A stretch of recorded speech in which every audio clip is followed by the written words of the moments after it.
E aí, galera, dando continuidade aos nossos vídeos de revisão breve sobre os assuntos que nós estudamos na sala de aula de ciências, eu vou fazer um breve apanhado sobre os assuntos do capítulo B1 agora, que trata mais sobre a matéria, as suas transformações e a energia envolvida. Então, para começo de conversa, a gente precisa lembrar que matéria é tudo aquilo que ocupa lugar no espaço e tem massa. É, uma xícara, uma mesa, uma cadeira, a minha mochila, tudo isso são objetos, certo? Que são compostos de alguma substância em si. Mas, no geral, essas substâncias, elas se apresentam, ou elas podem ser classificadas como matéria, né? Elas ocupam lugar no espaço e elas têm massa.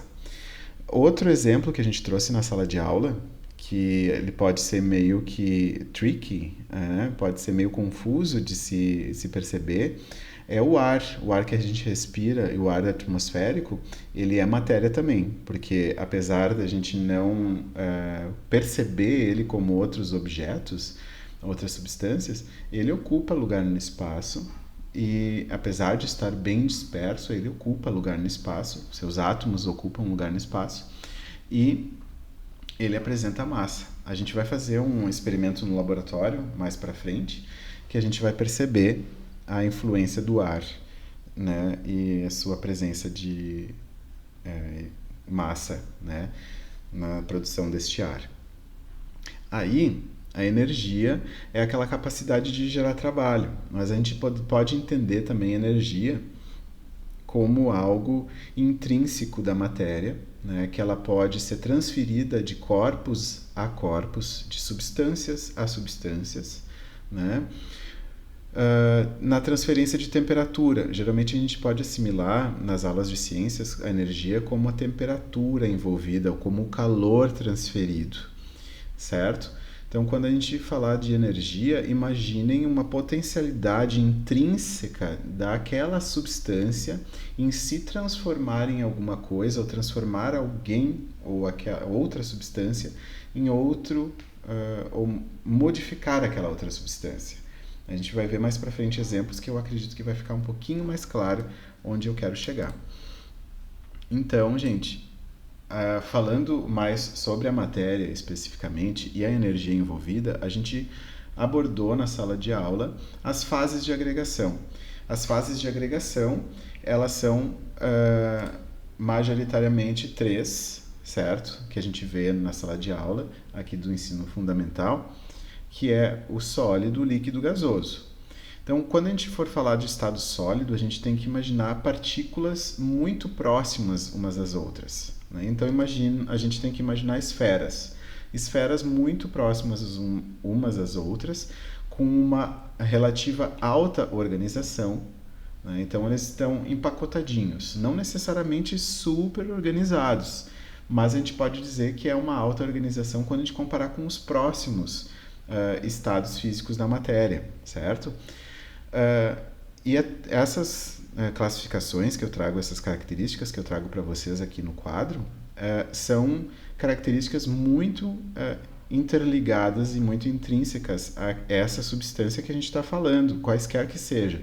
Então, no estado sólido, as partículas têm uma energia tão baixa que, relativamente aos outros estados físicos, que elas conseguem ficar organizadas e muito próximas umas às outras. Assim como eu demonstro aqui nesse slide sobre o estado sólido. Então, a gente vê um empacotamento de todas as partículas. Aí, o estado líquido é um estado onde as partículas estão um pouquinho menos próximas do que o estado sólido estava, né? O estado líquido, as partículas estão um pouquinho mais afastadas do que o estado sólido. Por que elas estão afastadas? Porque elas já têm uma certa energia cinética, uma certa movimentação maior, né? E elas não querem ficar muito próximas umas às outras. Isso faz com que haja uma certa desorganização quando em comparação com o estado sólido. certo? Agora a gente precisa ter um recipiente para compreender, para restringir essa minha substância que está no estado líquido. O estado líquido ele vai se conformar de acordo com o volume, o recipiente que está ali disponível, né? Se eu tivesse uma caixa mais quadrada, retangular, esse líquido ia se espalhar, ia se adequar a esse formato, diferente do sólido. Se eu botar uma pedra de gelo dentro de uma caixa, a pedra de gelo vai ficar daquele formato quadradinho dentro de uma caixa até o momento que não seja mais o gelo, se derreta, né? E vá se espalhar por dentro dessa caixa toda essa água, né? Então, percebam que há uma certa desorganização das partículas em relação ao sólido, agora no líquido, tá? O estado gasoso, que é o último estado em relação à energia, estou aumentando a energia, certo? Agora as partículas elas estão muito distantes umas das outras. Elas estão distantes umas das outras porque elas já têm uma certa energia para se movimentar e para se espalhar. Elas não querem ficar próximas umas das outras. Assim sendo, em comparação com os outros, a gente tem uma alta desorganização das partículas, certo? E por isso eu preciso ter um recipiente aqui, para exemplificar, um recipiente fechado, para demonstrar bem que se não tivesse fechado, as minhas partículas, por terem uma energia alta, logo esse meu recipiente ia ter se esvaziado dessa substância aqui, tá? Para a mudança de fases, a gente em aula resumiu sólido, líquido, gasoso em SLG, as letras iniciais desses estados de agregação, e começou a dar nome às fases, ou melhor, às transições das fases. Transições da fase de sólido para líquido, a gente deu o nome de fusão. De líquido para gasoso, no genérico, é uma vaporização, mas a gente pode ter outros nomes. Vaporização pode ser evaporação e pode ser também uma ebulição e uma calefação. Tudo depende da energia e da pressão envolvida. As mais importantes são a ebulição e a evaporação. Lembrando que a evaporação foi aquela primeira. Então, o processo onde não há muita energia envolvida, mas uma pressão adequada para que a água no seu estado líquido, aos poucos vá se desprendendo do estado líquido e vá se transformando no estado gasoso. Imaginem a formação das nuvens, o processo de evaporação da água do chão até chegar no espaço. Quando formar o branquinho da nuvem, já é outro processo, né? Mas para que a água que está no chão chegue lá em cima, a gente tem um processo de evaporação. Assim como o exemplo que eu trouxe sobre as roupas penduradas no varal. Se a gente tem a necessidade de secar as roupas, obviamente nós temos, né? Mas nós sabemos que para evaporar a água, a gente precisa, ou na verdade, para fazer com que a água entre em ebulição, a gente precisa de uma temperatura muito alta. Mas para secar as roupas não é bem assim, não é super necessário, né? A gente pode ter um dia de 18 graus e um ventinho na rua que a nossa roupa vai secar com certeza. Então, agora em comparação com a ebulição, a água só começa a ferver quando tem energia e pressão suficientes para se atingir esse ponto onde começa a formar bolhas e bolhas na chaleira, por exemplo, ou na leiteira, quando a gente quer fazer aquele ovo cozido, alguma coisa assim, né? A gente tem uma energia suficiente e uma pressão adequada para que a temperatura atingida seja a temperatura de ebulição, uma conversão maior, mais rápida do líquido para gás. Agora, no retorno, a gente tem o gás se transformando em líquido. Para essa conversão, a gente pode ter dois nomes, e dois nomes que são diferentes uns dos outros: a liquefação e a condensação.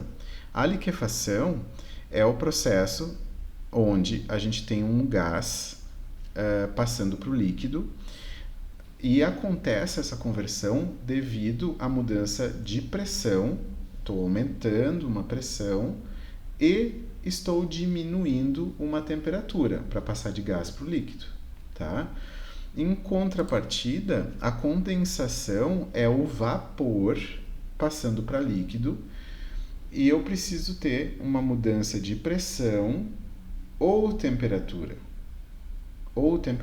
E como os exemplos que eu trouxe de liquefação e de condensação, é o exemplo lá, por exemplo, na liquefação, o exemplo é do CO2 gasoso, o gás carbônico gasoso, esse que é eliminado na nossa respiração e também na queima de combustíveis fósseis. A gente pode converter esse gás em um líquido. Como? Através do processo de liquefação, que é o processo onde a gente aumenta a pressão, a gente faz com que as partículas desse gás se aproximem através de um aumento de pressão. Estou pressionando esse gás e estou tirando temperatura também. No momento que eu faço isso, eu converto o gás carbônico, ou qualquer gás, em líquido. Agora, outro exemplo, o exemplo da condensação, é o exemplo que a gente tem do banheiro ou o copo d'água. O banheiro, quando a gente sai do banho quente, onde está tudo muito molhado, como é que aquela água foi para lá? Né? Se a água estava caindo na minha cabeça na hora do chuveiro, eu não saí sacudindo água por todo o banheiro, né? O que aconteceu foi que a água estava quente o suficiente para que ela saísse do seu estado líquido para o vapor. Ela, quando encontrou a parede do banheiro que estava gelada, ou o espelho do banheiro que está mais gelado que a própria água, ela perdeu, a gota de água, a vapor, né, perdeu energia suficiente para voltar a uma gota de água, certo? A ser uma gota de água. Mesma coisa é o exemplo que eu levei para a sala de aula sobre o copo cheio de gelo e a água. A água não sai pelo meio do copo por pequenos buraquinhos. É o vapor de água que está no ambiente que perde energia para a superfície do copo, e essa superfície do copo fica cheia de gotículas de água que antes eram vapor, né? Antes de perder essa energia. Então aqui H2O, que é a molécula de água em vapor, se converte em molécula de água em líquido. Continuando a extração de energia, passei do gás para o líquido, agora do líquido para o sólido. Eu tenho o processo chamado solidificação. Muito cuidado para não confundir fusão e solidificação. Sólido para líquido não é solidificação, é líquido para sólido que é solidificação. Tem gente que de vez em quando se confunde. Por fim, temos o processo de conversão do sólido para o gasoso diretamente. Esse processo a gente chama de sublimação, que também pode ser chamado de sublimação reversa quando a gente passa do gasoso para o sólido. A sublimação que a gente usou como exemplo em sala de aula foi a naftalina, mas a gente também usou o laboratório para perceber o efeito do iodo sólido dentro de um tubo de ensaio. Então, o pessoal que foi no laboratório deve ter visto uma fumacinha mais roxa, lilás, e essa fumacinha é o gás do iodo, certo? Das propriedades da matéria apresentadas, a gente precisa relembrar que a gente tem características das substâncias ou da matéria em geral, né, que elas sempre são apresentadas em qualquer substância que a gente vai analisar. Entre elas a inércia, elasticidade, divisibilidade, impenetrabilidade e compressibilidade. As específicas, que são de acordo com aquela substância tem essa característica aqui. Ela é própria daquela substância. Geralmente as específicas são as físicas, químicas funcionais, organolépticas. Esses são conceitos e características que a gente discutiu lá nas aulas. Mas, dentre essas características, esse capítulo aborda bastante sobre o ponto de fusão. O que é o ponto de fusão? É a temperatura na qual o sólido passa para o líquido e vice-versa, tá? Então, por exemplo, a água tem um ponto de fusão definido que a gente já sabe. O ponto de fusão da água é 0 graus. Significa que se eu tirar a energia da água, botar lá no refrigerador, eu estou tirando energia. Aos poucos, quando a água atingir 0 graus Celsius, a água vai se transformar em gelo. Para uma substância pura, esse ponto de fusão ele é fixo, certo? Assim, o ponto de ebulição, o ponto de fusão era a conversão de sólido para líquido ou líquido para sólido. O ponto de ebulição é do líquido para o estado gasoso, tá? Também é uma temperatura fixa para uma substância pura, certo, galera? Para facilitar, a gente fez uma reguinha lá no quadro. Essa reguinha, ela tinha, a gente pode imaginar como um termômetro genérico. Esse termômetro genérico tem duas marcações, espero que vocês estejam vendo de acordo aqui comigo. Essas duas marcações, uma azul e uma vermelha. A primeira, azul, a mais à esquerda, a gente pode chamar de ponto de fusão e a mais à direita, ponto de ebulição. Tudo que tiver, todas as substâncias que a gente estiver analisando, se a gente tiver a uma temperatura inferior ao ponto de fusão dessa substância, essa substância vai ter que se apresentar ao estado sólido. Tudo para esquerda do PF é sólido. Agora, para a direita do PF e a esquerda do PE, a gente vai ter líquido, e à direita do PE a gente vai ter gasoso. Ou seja, eu estou analisando da esquerda para a direita, eu estou aumentando energia, né? Se eu passar do PF, o meu sólido passa para líquido. Se eu passar do PE, eu estou chegando no meu estado gasoso dessa minha substância de análise, tá? Como exemplo, a gente trouxe várias substâncias diferentes. Algumas delas vocês já ouviram falar de fora, em outro momento nas aulas de ciência ou nos jornais, né? Falando sobre o mercúrio, por exemplo, a amônia, o benzeno e o naftaleno. Aqui temos uma tabela com o ponto de fusão e o ponto de ebulição em graus Celsius na pressão atmosférica 1 atmosfera, certo? Agora, trazendo essas informações para um outro slide, a gente tem que definir qual é a temperatura que é o problema, que o problema está propondo. A temperatura que o problema está propondo é 30 graus Celsius. Então, a gente traz a nossa reguinha lá, nosso termômetro genérico, PF/PE. Lembra que para a esquerda do PF é sólido, entre PF e PE é líquido e depois do PE é gasoso, certo? Então, mercúrio, amônia, benzeno e naftaleno. O mercúrio está ali bem definido. Menos 8,87 graus Celsius é o PF. O PE, 356,9. E agora, qual é a temperatura ambiente nesse momento? 30 graus Celsius. 30 graus Celsius está entre PF e PE, está antes do PF, depois do PE, como é que é? Então a gente viu, né, discutimos, fizemos os exercícios várias vezes e definimos e percebemos que o 30 graus Celsius está entre menos 8,87 e 356, ou seja, o estado físico do mercúrio a 30 graus Celsius é líquido, ele está na forma líquida. Fizemos esses exercícios para todos esses exemplos, certo? Imagino que vocês devem recordar que nós fizemos. Qualquer coisa, vocês podem pausar o vídeo e analisar a resposta que estava ali. Para continuar, lembrem que eu falei que a substância pura, ela apresenta um ponto de fusão e ponto de ebulição fixos. É uma temperatura exata. Mas antes de avançar no que é na discussão da curva de aquecimento, eu preciso comentar com você sobre o que é substância pura e o que é mistura. Então, substância pura ela é formada por um único tipo de molécula. A gente já discutiu em outras aulas o que é um átomo, o que é, na verdade, substância, o que é átomo, o que é molécula, né?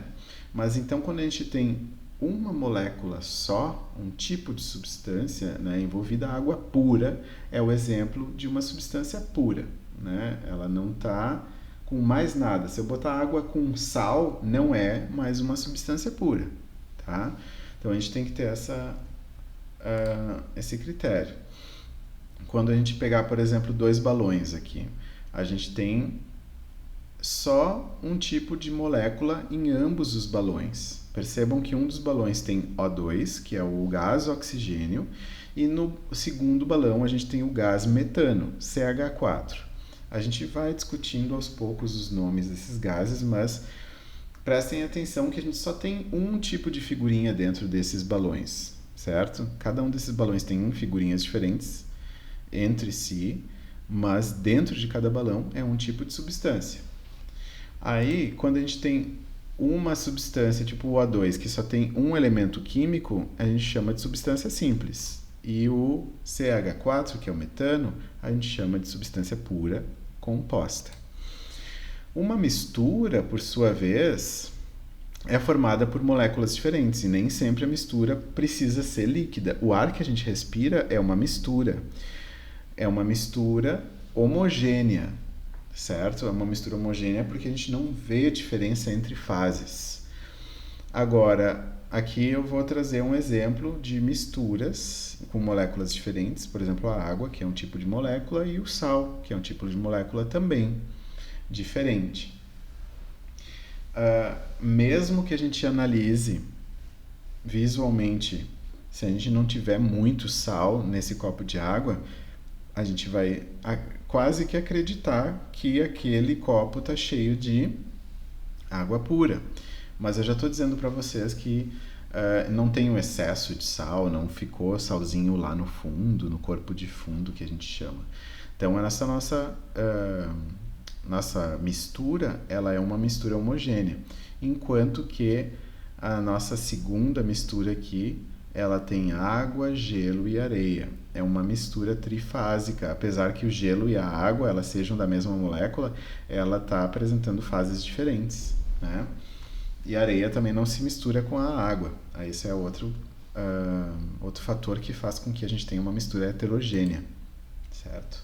E aqui tem os nomes deles, que a gente falou agora: mistura homogênea, mistura heterogênea, uma fase só na homogênea e 2 fases na heterogênea.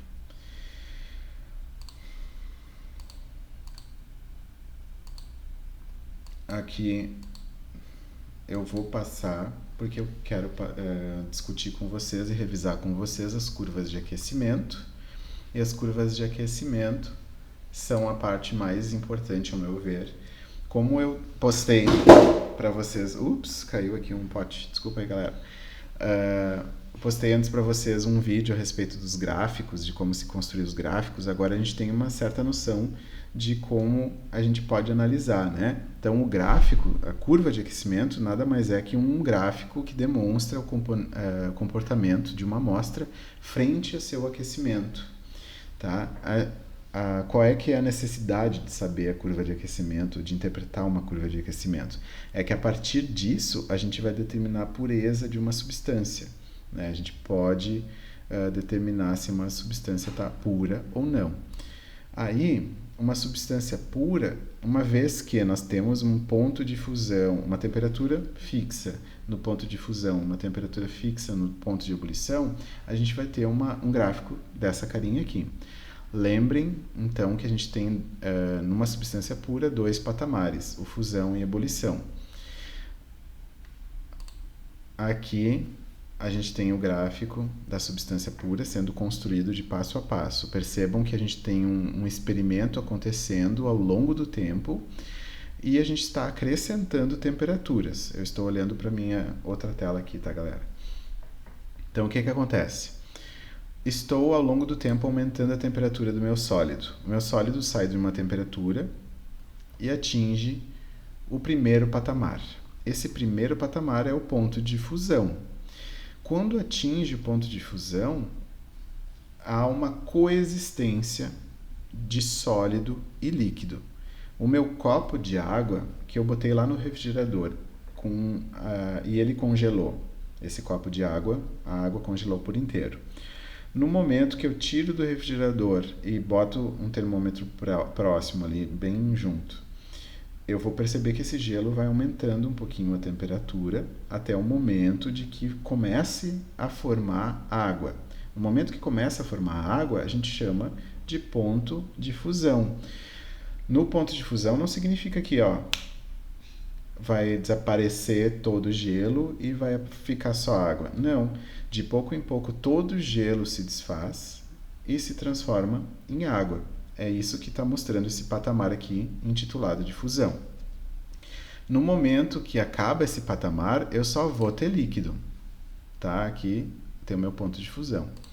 No momento que acaba esse descongelar, ou no caso a fusão do meu sólido, totalmente, a gente tem um líquido que vai de pouco em pouco, ao longo do tempo do experimento, aumentando essa temperatura, até atingir esse outro patamar, que é o patamar da ebulição. Nesse momento, eu vou ter tanto líquido quanto a substância no seu estado gasoso. Lembrando que esse patamar aqui é o patamar da temperatura que a gente chama de ponto de ebulição. Depois disso, todo o líquido se converteu a gás e a gente tem somente o gás aumentando de temperatura. E sim, a gente pode aumentar a temperatura de um gás, beleza?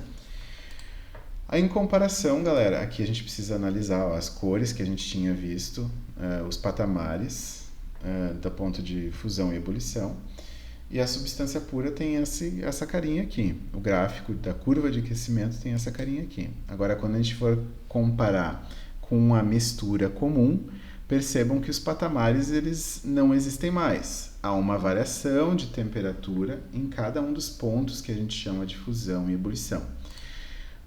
Mais uma vez, a construção do gráfico, de passo a passo, né, como a gente fez na sala de aula. E aqui mostra que a mistura de substâncias diferentes não tem o mesmo patamar. E por que isso acontece? Porque, deixa eu voltar aqui, porque as substâncias envolvidas nesta mistura precisam de temperaturas diferentes para se converter, por exemplo, de sólido a líquido. Então, para atender essa conversão, a energia e a temperatura envolvida, elas são diferentes. E é por isso que tem esse patamar aqui.